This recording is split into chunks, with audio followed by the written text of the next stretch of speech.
What's up mga idol? Sa video na to ay gagawa tayo ng cellphone na hindi nagcha-charge, walang mouthpiece, walang speaker dahil napingas ang pinaka-charging connector sa pinaka-mainboard. So ang model nito ay Poco X3. So pinaalala mo lang po ito mga idol, galing po ito ng Bulacan at maraming salamat po sa nagpadala nito. Napakalayo po nito mga idol at ang laki po ng shipping fee at ang laki po ng tiwala niya. At ayun mga idol, binilhan din po pala ito ng may-ari ng charging flex pero hindi na talaga kaya, hindi na may salpak dahil ayan, kung napapansin nyo mga idol, nandito na po siya yung pinaka-connector niya. Yan po yung salpakan doon sa pinaka-mainboard. So nadala na po siya. So possible nito na lumubo ang battery. At kung napapansin nyo mga idol, ayan, lubo nga talaga ang battery. So dati na daw itong napalitan na original pero lumubo pa rin. Ayan, i-check po natin. So kung napapansin nyo, wala na pong dikit dahil sinubukan na po niya ito palitan ng flex mga idol at hindi na po ito mapagana dahil doon po sa pinaka-napunit or napingas na po siya, natanggal na talaga, wala na pong pagkakabitan.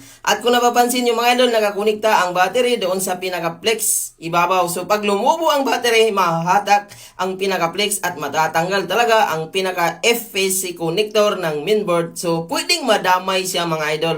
At ayan, kung napapansin nyo mga idol, wala na po ang connector doon sa ilalim. At bago na rin itong flex mga idol, so hindi na po niya napagana sa charging. Dati daw naman napagana niya kapag palitan niya ng charging flex, pero ngayon hindi na dahil wala na po yung connection sa pinaka mainboard. Kaya ayan mga idol, so ito po yung dating flex niya mga idol. At ayan, kung napapansin nyo, nadurog talaga ang pinaka F-phase connector.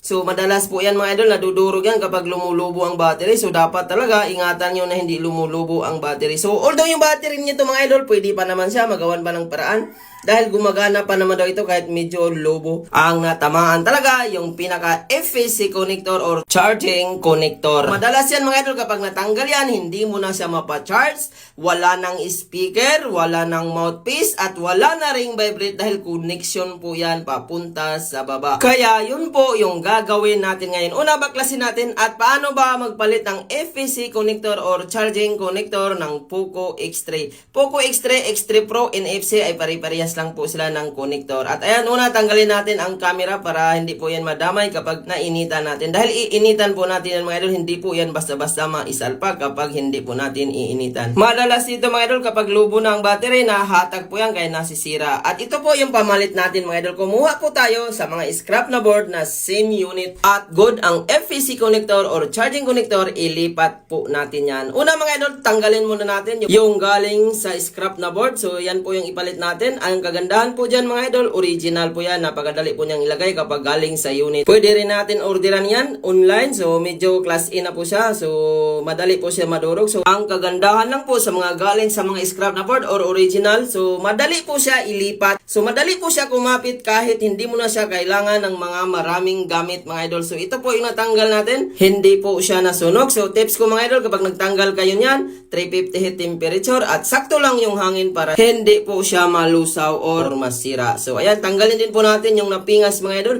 Dahil wala na po talagang gamit yan kapag napingas na. So wala na po siyang connection. So 350 heat temperature pa rin ang gamit natin. So ingatin kayo kapag naglagay kayo ng mga ganito or nagtanggal mga idol. Dahil kapag nainitan ng motherboard, pwedeng bumigay siya. So 350 heat temperature, mababa lang po ang gagamitin natin.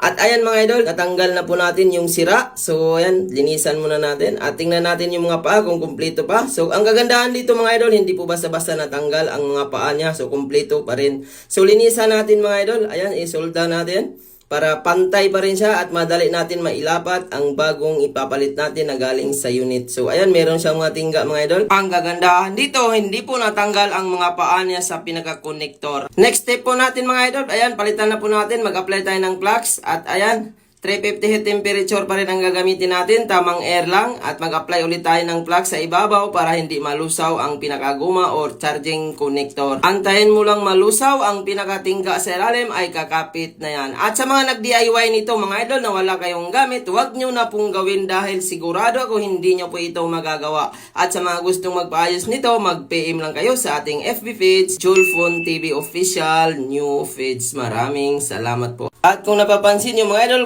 kumapit na po yan. So, ayan, mag-apply tayo ng lacquer thinner at linisan natin. At tingnan natin kung sakto ba ang pagkakalapat. At kung napapansin nyo mga idol, maganda talaga ang pagkakalapat niya dahil original pa rin ang pinaka-connector na pinalit po natin. At ayan, sobrang ganda po ng pagkakakabit. At tingnan natin kung may mga palo na ba siya. So, positive po yan ng charging. At ayan, goods na po lahat at pwede na itong gumana. At kapag nagawa na ito mga idol, pwede na gumana ang mouthpiece, speaker, at yung pinaka-charging back to fast charging na to. At abangan nyo mga idol.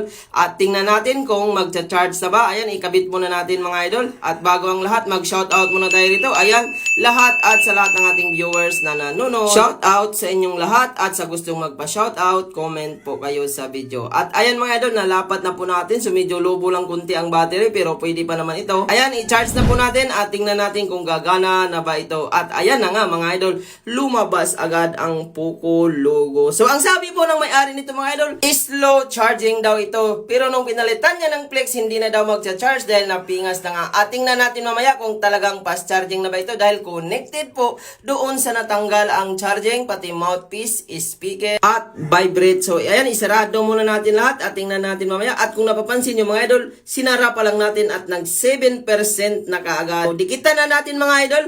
So medyo lubon lang po ang battery nito kaya kanina kung napapansin nyo medyo twisting na ang takip dahil sa paglubo po ng battery. Pwede pa naman natin itong i-fix gamit po ang T7000. At sinabihan ko na lang siya na pwede naman niya ito i-DIY, palitan niya ng battery dahil lubo na. At kapag lumaki pa ang lubo nito mga idol, pwedeng masira ulit ang ginawa natin dahil hahatakin po ito. Kaya ang sabi ko sa kanya, mag-order na lang siya online para hindi po siya malakihan ng gastos. At ayan mga idol, i-charge ko muna ito. Obserbahan po natin kung talagang fast charging na ba ito. At ayan mga idol, meron po siyang 9% at magbabalik po tayo sa ilang minuto lang. At ayan na nga mga idol, after 30 minutes po siya, ang bilis po niyang nag-charge. At tingnan natin mga idol, i-check po natin mamaya kung lahat na ba ay functional. At tingnan natin yung gilid mga idol kung angat pa ba. Ayan, medyo nabalik naman natin sa normal dahil kanina talagang twist na siya, angat na po ang pinakalikod. Kaya ayan mga idol, tingnan natin kung magcha-charge. At ayan na nga mga idol, meron na po siyang 56%.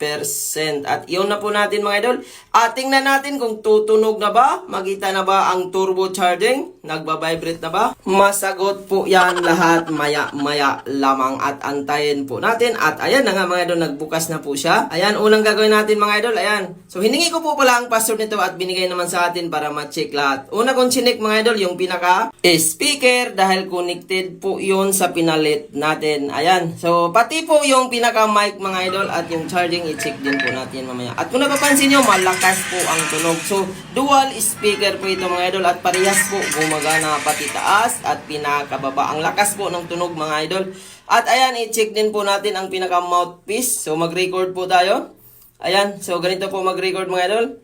At kapag pagkatapos mo mag-record, pindutin mo lang siya at tingnan natin yung ni-record natin kung talagang gagana na ba siya. At ayan, i-play po natin. At kung napapansin niyo mga idol, malakas po ang audio niya. So, galing po yan sa baba sa mouthpiece. So, connected sa ginawa natin. At pati yung charging, tingnan po natin kung mag-turbo na ba. At ayan mga idol, tingnan po natin. At 100% back to fast charging hanggang dito lang po tayo. Maraming salamat sa panonood.